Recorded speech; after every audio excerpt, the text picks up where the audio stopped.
Well, welcome back, everybody. This is part two of chapter five. That'd be popular radio and the origins of broadcasting. Of course, in part one, we obviously talked about the impact of modern radio, I should say radio and podcasting and the numbers behind it. I also went into your homework assignment, which is all about either finding a political or news podcast or political talk radio, and I went through the instructions in part one. So if you happen to miss that, but did see the assignment in the module and want to hear more about how that works, go to part one, and I do give you some examples. But for this lecture, this is going to be all about a couple of things. One, about the evolution of radio, the economics of radio, and then radio today. And I also want to let you know that we will have a magic word, or extra credit word, I should say, at some point near the tail end of this lecture that you can later turn into extra points on a quiz. So let's get started. How we got here, the early development of radio. Well, that has everything to do with a gentleman named Samuel Morse, who developed the Morse code and developed something called the telegraph, of which the Morse code was a part of.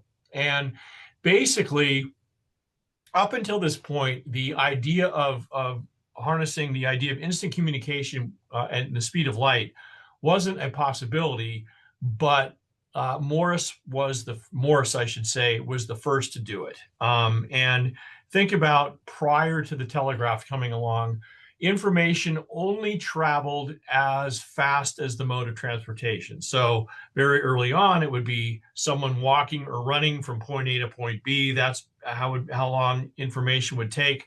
So for example, if someone, had to cover 10 miles, it obviously would take several hours or a couple hours to do 10 miles. It was a boat. The boat would go as fast as the wind would carry it. Even a train in the 19th century prior to the telegraph would go, at a very deliberate speed, not very fast, and of course, horseback. So really the options were fairly limited. But once the telegraph came along, you had the idea of instant communication. So one of the more interesting things, though, about why Samuel Morse came up with the idea was, and it's funny because he actually was a painter, of all things, an artist. And in 1825, Morse received a letter via mail from his father about his wife's illness. But by the time he reached his home in New Haven, Connecticut, she had already been buried. So he got news of it long after the fact that she was actually sick and then passed away. And basically, that's where the idea, at least in 1825, of first coming up with this, hey, how could I make information travel faster? So in 1832, during a voyage from Europe, Morse overheard conversations about electromagnetism. He realized that electric signals can be transmitted over wires instantaneously, I should say, a concept he immediately aimed to develop. And so basically, in 1844 is when the telegraph was invented. And it was, of course, the use of Morse code, which is a series of dots and dashes that stand for the letters of the alphabet. So you hear the boom, boom, boom, boom, going through the wire, and then there's someone at the other end that then translates those dots and dashes, or at least audio sounds, into actual information, and then hands it off to, someone to read, right? And basically, that was Morse's company, Western Union, was established during this time. And by 1861, those telegraph wires had run coast to coast, and eventually they ran from the U.S. to Europe, underneath the ocean. So, although it was revolutionary, the telegraph had limitations. Again, his earliest invention did not transmit the human voice. Ships at sea cannot use it to communicate with the rest of the world. So they hadn't figured that out yet. That had to be wireless, remember, not wired. But what that did kickstart was this whole process of first transmitting a human voice by wire, then wirelessly, and then, of course, very bright people for the next several decades, the next, 80 to 100 years would spend time going from the human voice to an actual image that we could actually see. And of course, now we take it for granted because everything, just kind of shows up on our TV, on our computer, on our phone. But it all started with Samuel Morse. So I want to introduce you to some people here that each of these folks, building on the last person, really starts to eventually comes to where we know where technology is today. So the first one was James Maxwell. And James Maxwell theorized the existence of electromagnetic waves that were invisible electronic impulses similar to visible light in the 1860s. He was the first to I think the first to really recognize the idea of the electromagnetic spectrum here, which I'll show you in a second, where on one end you have radio waves and on the other hand you have things like X-rays, et cetera, right? But he proved that electricity, magnetism, light, and heat are part of the same electromagnetic spectrum and radiate in space at the speed of light. And he believed that a portion of these, later known as radio waves, could be harnessed to transmit signals. Well, Heinrich Hertz actually took about 15 or 20 years to prove Maxwell's theories, and he advanced the development of what's called wireless communications. So now we're talking about wired versus wireless. And he was the one to first successfully send and detect radio waves. Here's a look at the electromagnetic spectrum. If you look at it, basically right in the middle is where we see visible light. And then on the right, that's where it's ultraviolet, it's X-rays. So again, if you go in to get your arm X-rayed because you fell on it, that's all part of the same spectrum that, believe it or not, radio waves exist on. They just exist on the, on the other end, which is where the long wavelength, low frequency, low energy side is. And you can see basically, you have AM radio on the left there, shortwave radio, TV and FM radio, microwaves radar. They all exist. Infrared all exist prior to visible light, which I think is very interesting. So feel free to look that up. So another gentleman, Marconi, Guglielmo Marconi. Well, he was interested. Now, again, we're still talking about sending Morse code, whether it be through wire or wirelessly, not the human voice yet. He was interested in sending Morse code over large distance and between commercial and military ships. So his interest really was basically, essentially connecting, trying to go ship to shore if possible, because that became such an important thing. And he received a patent on what was called wireless telegraphy in England in 1896. So he was very much tied to England. And it was point to point, and it was no voice or music. He telegraphed the results of America's Cup, which was a sailing competition, in 1899. Alexander Popov made parallel discoveries in Russia in May of 1895.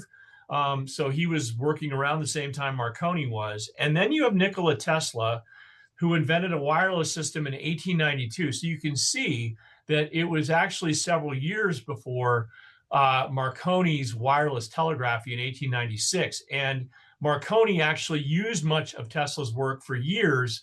Used much of Tesla's work to basically establish his patent, but did not give credit to Tesla. In fact, it took a congressional decree, if you will, in 1943 for Tesla to be given the proper title of inventor of radio, or at least of a wireless radio that Marconi had taken credit for before. Really interesting story. I did not know this was a part of it until much, I had always heard Marconi was kind of the father of radio, and then I started looking into it, and it turns out it's Nikola Tesla. So I thought that was very interesting. Then we have Lee DeForest, who wrote the first PhD dissertation on wireless technology in 1899, and he developed wireless telephony, which is a wireless voice and music transmission. Now, again, he was transmitting in like halting Morse code type of like signals, right? It wasn't smooth. It wasn't long and drawn out. That hadn't happened yet. But his biggest breakthrough was the development of the Audion vacuum tube, which powered radios until the arrival of transistors in the 1950s. Don't ask me to explain it. I'm not an engineer, but he was kind of a big deal. Reginald Fessenden, who worked for General Electric, working on earlier wireless concepts, including those explored by contemporaries like Lee DeForest, advanced from Morse code sparks to continuous wave amplitude modulated, meaning AM, voice transmission. He replaced inefficient coherers with sensitive detectors like the barometer and electrolytic detector, these are really complicated terms, and developed high-frequency alternators to enable the first successful audio broadcast in 1906. And that was actually on Christmas Eve. He read from the Bible. He played Holy Night. And believe it or not, if you happen to be on a ship and could hear or bring in these transmissions, you actually could hear these things from this experimental station that Reginald Fessenden was broadcasting from in 1906. And it was a total game changer. His 1906 broadcast is generally credited with being the first true radio transmission of voice shortly before DeForest's similar experiments. And of course, it gave birth to this term called broadcasting, which is the transmission of radio waves to a broad television audience. All right, next up, we have Charles Doc Harold, and he began a station in 1909 that later became KCBS. I don't have a lot of background on him, but he was on the West Coast. He began like an experimental station in 1909. As for the idea, though, of ships being able to actually interact with operators on shore, because now we're talking wireless, not wired, there was a growing concern about ship safety at sea, and wireless operators often ignored distress calls or used incompatible equipment to try to make that happen. So in 1910, because now wireless was actually a pretty solid thing, the idea of wireless communication from ship to shore, passenger ships, a law was passed called the Wireless Ship Act of 1910, which required wireless equipment on seagoing ships. It required a ship that was carrying 50 plus people to have a wireless radio equipment, a trained radio operator, and operators were required to monitor for distress signals. It was the first major U.S. federal regulation of radio. It focused on safety, not broadcasting, and still had weak enforcement. Well, in 1912, there was a certain disaster that you might remember or have heard of. I'm sure you didn't remember it. You weren't alive, but you certainly know of it, which was the Titanic sinking after hitting an iceberg in the North Atlantic.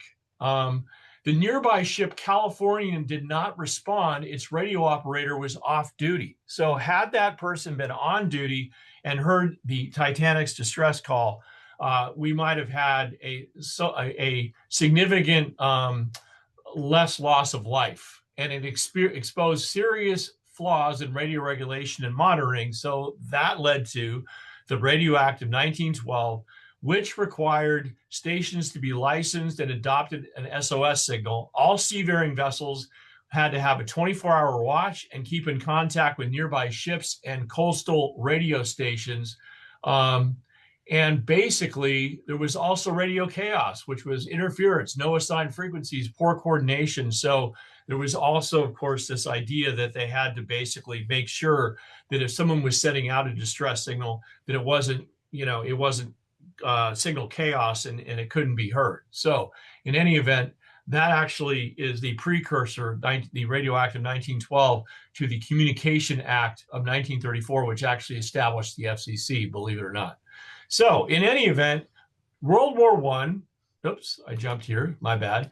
World War I happens in 1914, and the Navy took control of radio at this point.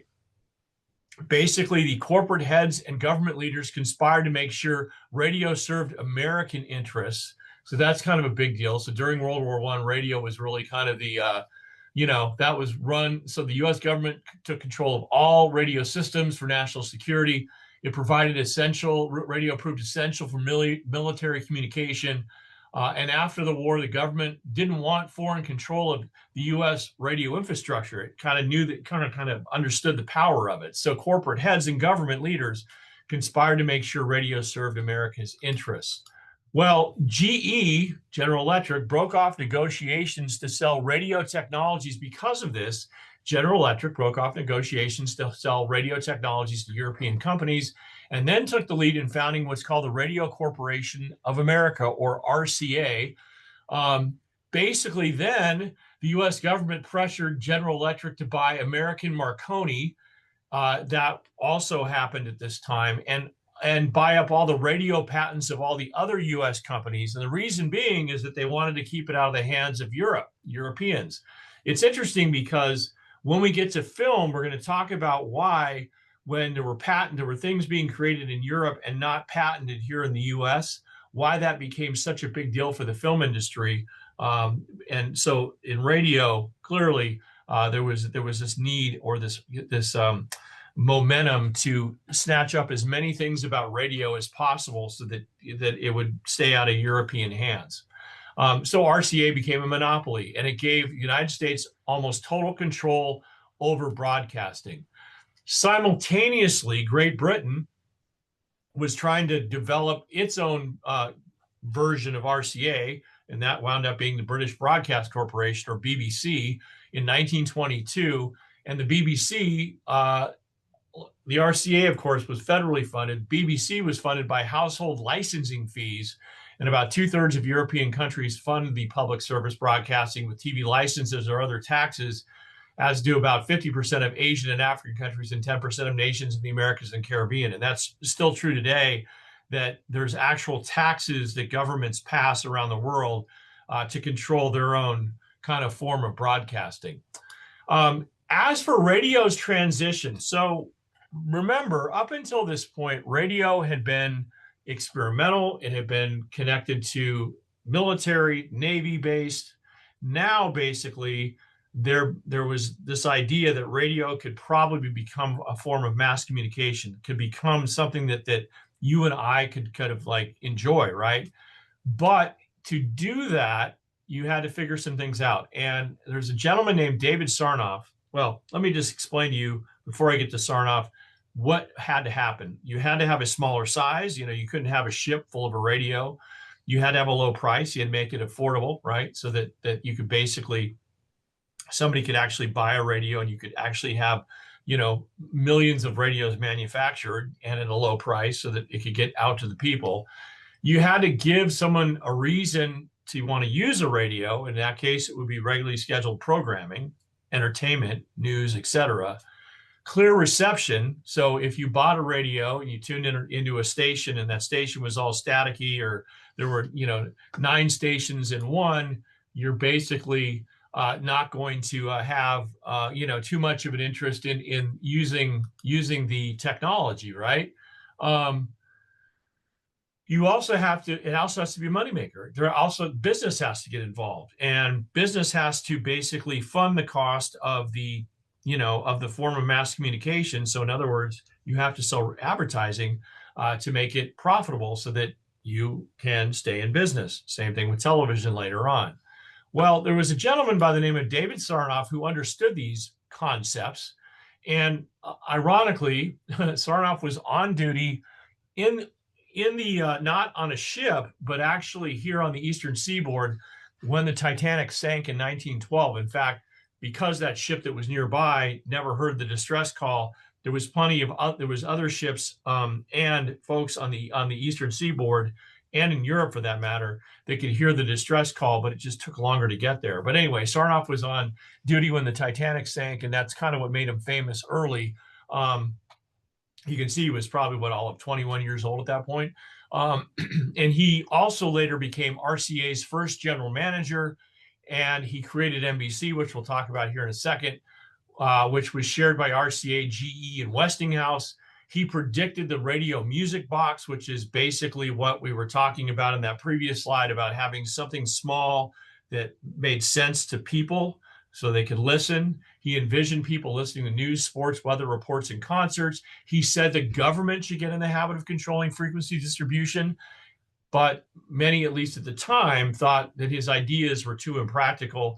Think of him like a Steve Jobs of that era, where Steve Jobs had all these amazing ideas before he obviously passed away with Apple. And a lot of these ideas, of course, have changed the course of history, if you will. Well, let's move on. As for the evolution of radio, remember, Sarnoff's going to come back around here in just a second, but basically the inventions hadn't stopped, right? The folks trying to improve on radio, and particularly take it from a scientific medium to a public medium to a mass communication medium really kind of put it into high gear as we get into the 1920s. Or in this case, Frank Conrad started broadcasting his show from a garage as early as 1916 during the height of World War I. But later, Frank Conrad, by the way, Westinghouse engineer, basically worked with his company, Westinghouse, to establish the first commercial broadcast station, KDKA, in 1920. And Westinghouse actually made radio sets. And so they sold these sets so people could listen, and basically worked with local department store, put an actual station in the department store to sell these radio sets to promote his show. And Westinghouse wound up selling hundreds of thousands, if not a couple million of these radio sets throughout the 1920s, and obviously became kind of a household thing. The U.S. Commerce Department, by the way, licensed 5 radio stations for operation in 1921. And by 1923, there were more than 600 commercial and non-commercial stations. So the idea of this radio just kind of went, just kind of blew up. NBC, a subsidiary of RCA, was created in 1926. So RCA launched or created NBC. And radio really at this point becomes a mass medium for news, entertainment, and advertising. And this model of this relationship being built later carries over to television. CBS, by the way, made its debut in 1927. We'll circle back to that in a second. Networks would reserve time slots with local stations for national advertising, and it centralized costs and programming. The government, by the way, at this same time was essentially looking at breaking up what was called the RCA monopoly. So up to this point, up to the early to mid 1920s, because RCA was really at the forefront of taking it from a maritime kind of medium to a mass medium, right, where all the masses can use it. RCA wound up with a monopoly, and the FTC charged RCA with violations of antitrust laws in 1923. RCA basically proposed buying out GE and Westinghouse shares in RCA's manufacturing business, right? The government accepted RCA's breakup proposal days before trial. So basically the idea of separating, the idea of running a radio station, owning radio stations versus actually manufacturing radios, that became a separate thing. You see also something like that happen in television in the early 40s, which we'll talk about when we get to TV. I'm sorry, when we get to film and TV. Meanwhile, Sarnoff worked to extend RCA NBC's position. David Sarnoff was back. He cut a deal with GM to manufacture car radios, and he merged RCA with the Victor Talking Machine Company. So there was still things that were happening in the 1920s that NBC and RCA benefited from. Among NBC's network competitors, though, in the late 20s, we talked about CBS being established in 1927. The first attempt at CBS fails, but it becomes the top network in 1949. So later, CBS eventually supplants NBC as kind of the top dog.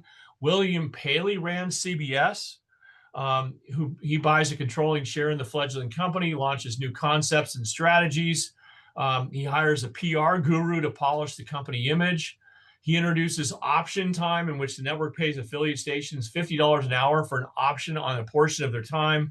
And he went over and he rated NBC for top talent. So he had all these new ideas about how to make it, make his CBS successful and better than NBC. And he did a pretty good job of it. So with no restrictions on operations, hundreds of stations clogged the airways. Again, like I said, there were 600 by 1923.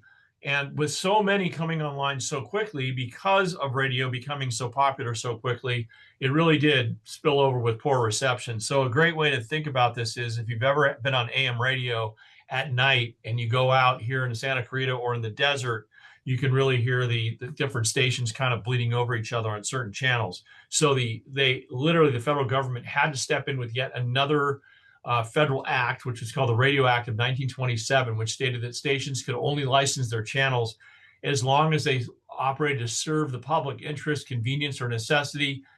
And along with that, they froze the idea of licensing until they could start to establish all of these different, these stations on each point of the AM dial, if you will, so they weren't crossing over each other.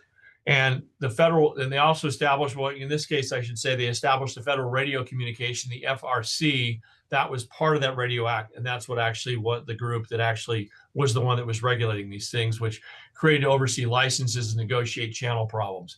Eventually, the Communications Act of 1934 comes along, which established the FCC in place of the FRC. And of course, the FCC still very much in play today, and was recently in the news because Jimmy Kimmel talked about the fact that the FCC was, the head of the FCC was not happy with the fact that Jimmy Kimmel was using his show Ada to last fall to go after Trump after Charlie Kirk died, basically saying that it was Trump's people that did it when that was not the case.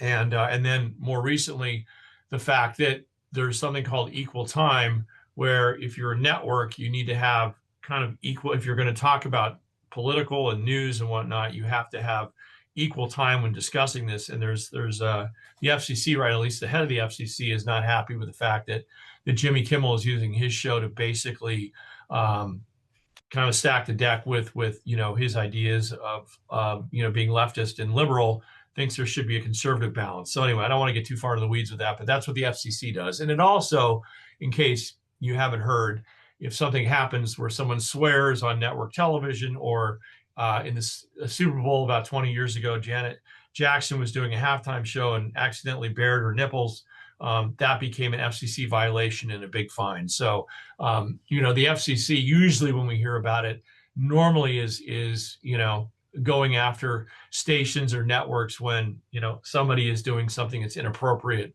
or has crossed the line of being appropriate, according to the FCC. All right. Early on, there were only a handful of stations operating in most large radio markets, right? And we see the same thing happen in television some 20 years later.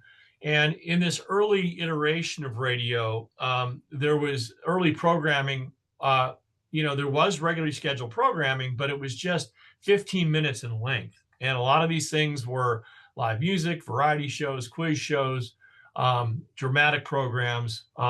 These were all basically, part of early radio. But they were limited in time because most programs had a single sponsor. And if you were a single sponsor, you depending on how long the show was, that's how much you had to bankroll. And so obviously a single sponsor didn't want to be bankrolling content 24/7. It was just not cost effective. So selling airtime was a way to stay profitable and remain in business. So the initial model, which is called institutional advertising, is the idea where one company sponsors an entire show. Later, product advertising becomes more popular. The idea of bringing multiple sponsors on board a certain show. So now you have multiple companies sharing the cost of putting on programming. And that's actually, believe it or not, what happens in the world of television as well, as it transitions back, later in the 1950s, which we'll talk about in the next chapter. Anyway, companies were spending more than $27 million. That's in those days, annually by the late 1920s. And so again, this was also around, if you remember, the Great Depression, the stock market crash in October of 1929, where, the music industry, the sound and recording industry really struggled. Well, the radio industry was flourishing because so many people were running the radio and the film, for that matter, during the Great Depression. As for the golden age, that would be 1930 to 1945. So 70% of it really was during the Great Depression. And many programs on TV today that we watch, or Netflix or whatever, were initially formatted for radio. Weather forecasts and farm reports began in the 1920s. News analysis began as far back as 1927. That's broadcast news. Clearly, there were newspapers and journalism prior to, obviously, long before radio came along. Network news began on CBS in 1930. A gentleman named Lowell Thomas, very famous announcer back in the 1930s, was doing a lot of the network news. There was a variety of content, including comedy, dance, live sports, political talk, daytime soap opera news. All of this was on radio. And as I said, radio was seen as a huge diversion and escape during the Depression. So the numbers were staggering in terms of audience. Not to mention, you didn't have television yet. So this was really the only instant form of mass communication that people could enjoy. They hadn't had the idea of television hadn't come along. And you can see advertising actually grew. It actually tripled during the Great Depression from 1930 to 1935. So think about that in contrast to the sound and recording industry. And of course, when we get to journalism, I'll tell you what it did to newspapers. You also had a very interesting moment during the 1930s on radio, and I highlight this because I invite you to go look at some excerpts on YouTube on this. It was called War of the Worlds, and there's a big name in the radio and film industry by the name of Orson Welles. I'm sure you heard it. If you're a film person, you haven't heard of Orson Welles, I'll be shocked. But everyone knows Orson Welles is this amazing filmmaker, director. We'll talk more about his contributions when we get to film. But he was also a brilliant guy, creator on radio. And he actually created a program called War of the Worlds on Halloween Eve in 1938. It was in the style of a radio news program. And it was fascinating because it was actually broadcast on the Eastern Seaboard, and it was broadcast in place of a segment where it would have been normally like classical music, orchestral music, and they preempted coverage with this, alien attack from outer space. And they initially ran like an advisory, or whatever you want to call it, like a heads up that they were, that this was going to be, kind of a spoofy like broadcast, but they never ran it again. So they only ran it at the very beginning. And so if you tuned in 5 minutes, 10 minutes, 15, 20 minutes late, you had no idea, because, in the very early iteration of the actual program, so it went on for a long time, a couple hours, they would have music, then they would cut into coverage, and something would happen. They would go back to music. And then as the alien invasion, became deadly and more scary, they started going to that full-time breaking news coverage. And it supposedly created a panic in New York and New Jersey. Contemporary studies suggest newspapers may be exaggerated to the extent of the panic, but the fact is it still happened. And it prompted the FCC to call for stricter warnings before and during programs imitating the style of radio news. So basically, because of this broadcast, when you would hear later versions of kind of fake news, if you will, they would have to mention it frequently so that people who were tuning in, in the middle of it would not miss the advisory. All right. Anyway, radio also reinvents itself around the end of the 1930s and into the 40s. It had to, because it adapted and survived the arrival of television. We'll talk a little bit more in detail of what television did to radio here in a second, but suffices to say there were content decisions made, and there were also technological moves made that were both sort of beneficial in the end to radio, but maybe if you were there at the time, you may have thought not, because you may have said, geez, I'm if I'm seeing an image on screen for the first time, a live moving image on screen for the first time, that's fascinating. I don't need radio, right? Well, radio reinvented itself. First of all, the invention of the transistor, which is a small electrical device that receives and amplifies radio signals, that was actually created. It was more durable and less expensive than those vacuum tubes that were created literally at the beginning of the century. They used less power, produced less heat, led to the creation of small pocket radios, transistor radios, and you could listen to radio on the go. And that became pretty cool. Take it to the beach, take it to a party, do what I did in college and put an earpiece in and have a transistor in your pocket so you can listen to the Nuggets game. Yeah, I know. I'm outing myself after all these years. But the point is that you make radio portable, right?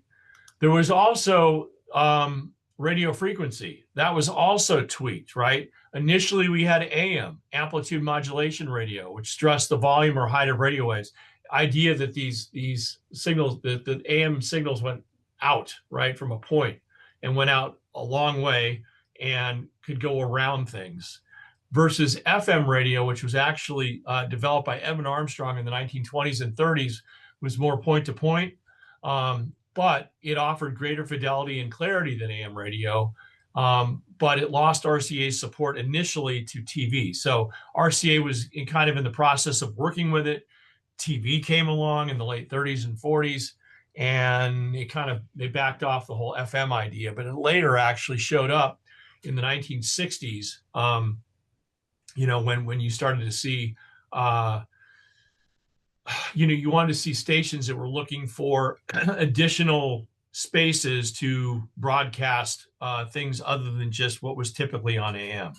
And then it surpassed AM radio by the 1980s. But the thing about FM, though, is that obviously less power, more power in the AM. So that's why, for example, when you're trying to listen to an FM station at night here in Santa Clarita with these mountains around us, it's really difficult.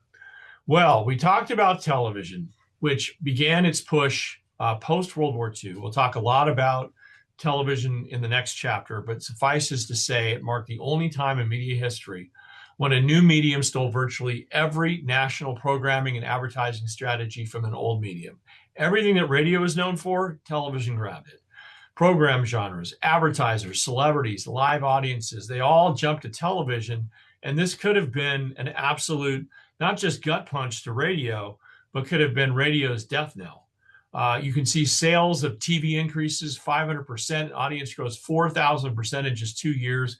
And even David Sarnoff, the father of radio, predicted radio's death. In fact, he actually went into the television universe after this, which we'll get to in chapter 6. But as I iterated to you during our sound chapter 4, our sound and recording chapter, remember we talked about the rise of top 40 in the 1950s, and that's basically how radio reinvented itself. It turned to what's called format radio, which is formula-driven radio. Management controls programming. It was developed by a guy named Todd Storrs in 1949. He used what's called the rotation, which is top 40 format, practice of playing the 40 most popular hits in a given week. As measured by record sales, he would just be continually playing the same music, every hour on like a clock, right? Which created a program log and day parts, and it was extremely popular. And that's why you had the rise of rock and roll happen in the 1950s, because these musicians had their music playing constantly throughout the day, driving record sales up. Not to mention, radio became far more local and not national, because television had the idea of being national, so radio had to go local. And so in that regard, radio stations grew sharply between 1955 and 1970, increasing to more than 7,000 radio stations in that span. But with top 40, with the idea of playing the same music over and over again, it lent itself to something called payola, which is to say record promoters paying DJs to play particular records. So imagine you are a record promoter, right? And you have a song, you have music that you want to get played, because if you play it and it gets widespread, then people buy the record, right? And you make money. You would go to the DJ and say, hey, so I know that you run all of these constantly 24/7. If I give you a couple $100, can you slip in my music and run that so that we can gain some momentum? And DJs would take the money. And it became rampant during the 1950s. And management took control of, eventually management noticing this unscrupulous kind of idea, took control of programming, but payola still persisted. And trust me, guys, it happens in radio, it happens in television. I've seen it happen in TV news. You scratch my back, I'll scratch yours kind of thing. And it's resurfaced due to streaming radio services. And there's been so many examples. There was an infamous example, I think, of Drake in, I want to say 2004. In 2010, Univision Radio paid $1 million to settle a payola investigation by the FCC. So payola is still there, but it just, it really kind of was front and center in the 1950s. Well, there was some resistance eventually to the top 40. As we get into the 1960s, the idea that I think people grew tired on AM of just hearing the same music, and you wanted artists that were looking for more play.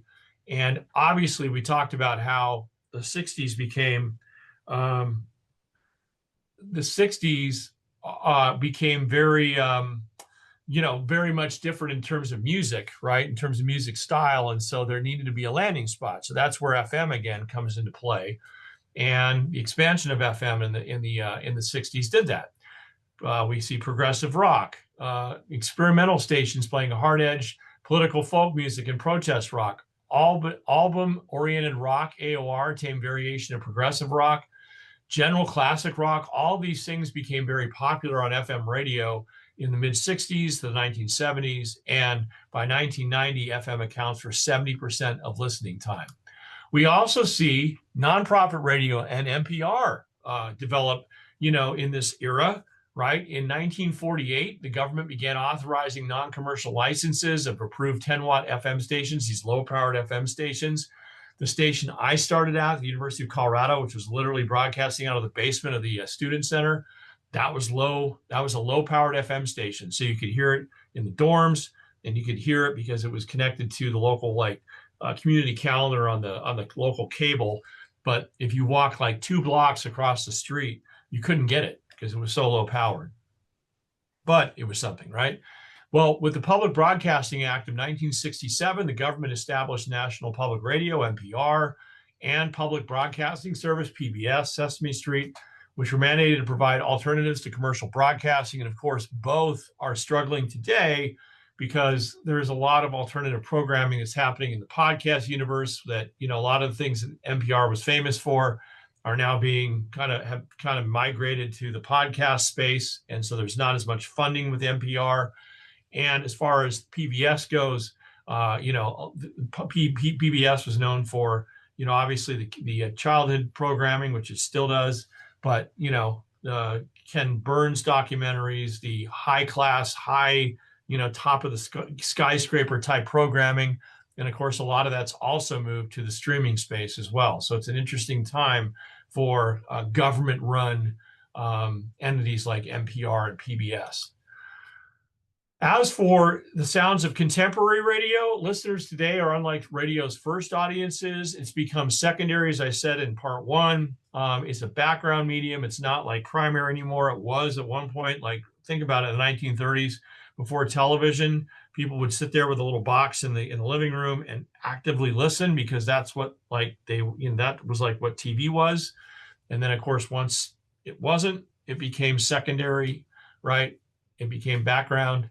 Peak listening time is now drive time rather than prime time. So drive time between 6 and 9 a.m. and 4 and 7 p.m. That's when most people, for listening to radio, that's when people are listening, because in their cars they're most, and they're getting out of work. And of course, stations today are far more specialized. Again, like I said, going back to part 1, a lot of that's because the way advertising is driven. You can place, if you have a certain genre, you can go after advertisers or demographic or an age group of somebody who's listening or a gender of someone who's listening, and really kind of sell advertising that really appeals to that group or gender. There's a variety of formats, of course. News talk radio, which we talked in extensive detail about in part 1. That, of course, was tied to the 1987 overturning of the Fairness Doctrine, an equal time rule, which is established in the 1940s. Basically, what it said is that a KFI, for example, could put conservative talk radio on all day long and not have to put the equivalent of liberal talk, or vice versa.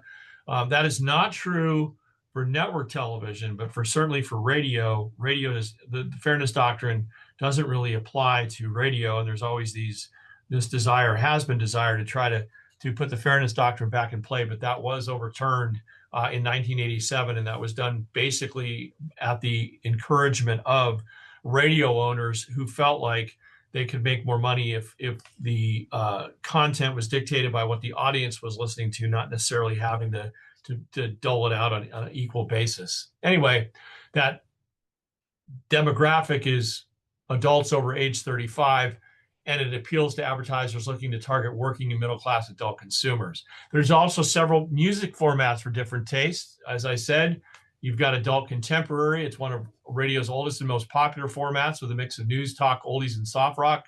Contemporary hit radio, which is your top 40 radio that encompasses everything from rap to pop to punk. Country, one of the strongest formats, as I said. The top format basically is country, and then urban contemporary, which is a format that targets a wide variety of Black listeners, primarily in large cities. Many companies have moved away from using urban in their format names, so they're just another format, music format. There's internet radio. AM or FM stations stream versions of their on-air signal. iHeartRadio, very much a part of that, meaning that you can literally, find a radio station, not just on the dial, on the radio dial on your car, but you can actually listen to it, at your desk. You can download an app, right? Makes it pretty cool. News stations are created exclusively for the internet. Example, Spotify. Satellite radio. That came along about 20 years ago, a subscription-based national service originating with the launch of a series of satellites to cover the continental United States. XM and Sirius were kind of competitors back in 2008, and then, back about 20, 25 years ago, and then they merged in 2008, and it requires a special radio tuner, though access is available on mobile devices via an app. And then, of course, we've already talked about podcasting, making audio files available on the internet for downloading or streaming. And their number a little bit different, at least the later number here. 53% of Americans ages 12 to 54 listen to podcasts monthly. That's pretty close. As for the economics of radio, audiences, and this is true in television as well, are measured by two things: rating and share. So the rating is the ratio of listeners of a particular station to all the people in the market. So let's say you have a market, like let's say you have a town of 1,000. I know it's very small, right? A town of 1,000, right? So you have potentially 1,000 people in that market, right? And let's say that you've got 300 people listening to radio altogether at the same time, not a radio station, but just listening to radio in general in that market of 1,000. Well, that would be 30%, which would be crazy. Your rating would be a 30, which you only see in the Super Bowl, but you get my drift. And a share is a ratio of listeners to a particular station to the total number of radio listeners in the market. So if you have 1,000 people, let's say you only have 500 people of the 1,000 people in your town, only 500 people are listening, and you have, let's say, 50 that are listening to KHTS, your hometown station here in Santa Clarita, then do the math. That's 10%, right? 550 would be 10%. Your share would be 10. So bottom line is, if your rating is, if you have a rating anywhere north of like 5 and a share anywhere north of 1 or 2, that's good in the radio industry. So you can see the numbers are much, versus television, which is a lot different. Radio advertising constitutes 4.9% of media advertising. The industry revenue has dropped, but number of stations remains stable. Only 20% of the budget goes toward programming costs, and national networks provide programming for local stations in exchange for time slots for national ads. That is true also in television, but there's just not as many national networks in radio as there are in television because it's a more local product. There are national companies that own radio, but they're not necessarily tied into the, there's far more national companies, I think, in radio than there are in television. But there is consolidation, and that started with Telecommunications Act of 1996, which eliminated most ownership restrictions on radio. So you could only have a handful of stations if you were a particular company. And then after that act in 1996, it kind of opened up the window to buy more. And so you saw big companies swallowing little stations, or companies that own little stations. And iHeartMedia at one point now owns 864 radio stations. It actually owned a lot more at one point. But in 2018, both iHeartMedia and Cumulus declared bankruptcy after acquiring so many stations. So when you went back to that graphic in part 1 and looked at who was, in charge of what station, a lot of that's because in due a great deal of responsibility to the Telecommunications Act of 1996. Finally, radio today is constantly evolving. We have live streams, we have podcasts, we have an expansion and migration to the wireless environment. AI DJs. I know a lot of you listen to Spotify and you have your own little AI DJ that kind of leads you through your stuff. That's pretty cool. It's cool and it's not cool. It's cool because you're listening to the stuff you want to listen to, But think about it. It's putting like actual human beings who were DJs at one point. It's made that kind of job sort of like few and far between. Radio still reaches 91% of Americans 18 and older each week, so it still has a big reach. And finally, your code word, because you have been good and listened to this whole time, equal time. Equal time is the code word for part 2. Equal time. All right, that'll do it for radio. Next time I see you will be television. Enjoy.